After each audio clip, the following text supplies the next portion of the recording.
Growing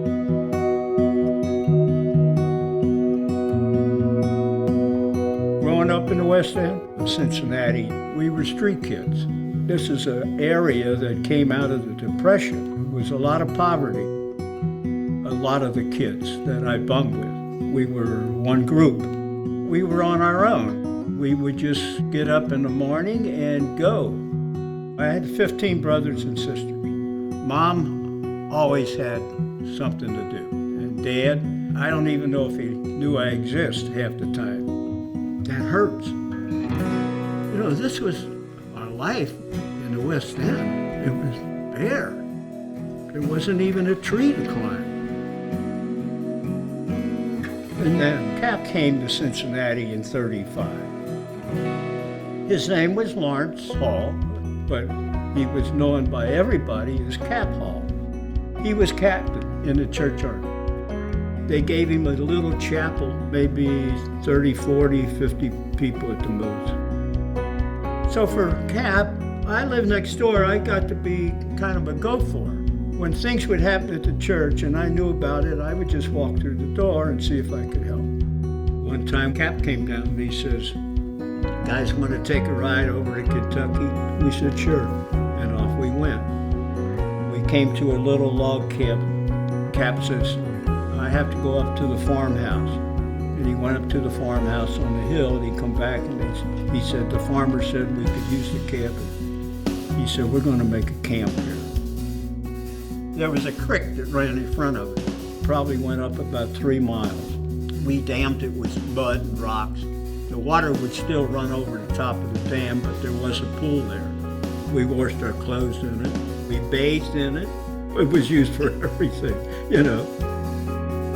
And all this had to be set up. It was not just the kids doing it. The men's club come out and the women's club come out. Families would come out on the weekend.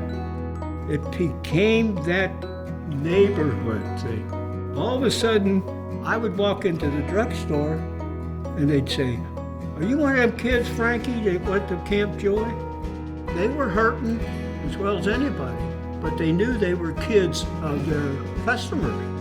The economy donated all the bread. That was drugstore. Jigs, the ice and coal man, Cliff's Delicatessen, they all donated.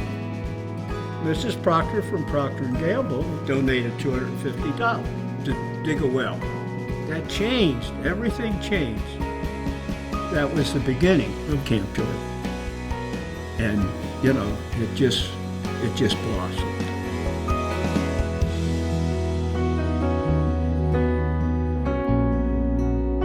When I think of Cap, I think of a saying that I saw that said, "The heart is at its happiness when it beats for others." And I think that's what Cap had. He had that kind of a heart. If you encourage a kid, he gets confidence. He likes himself. And if you like yourself, you can like somebody else.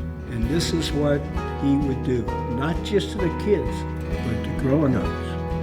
They took to him right away. He made the people feel like family. I'm 93 and I still remember. My life would probably resonate with a lot of the kids. Because you know what's sad? It's still going on. We need more camp. Camp Joy is probably one of the best. Of course, it's just gotten bigger and bigger. We need more camp.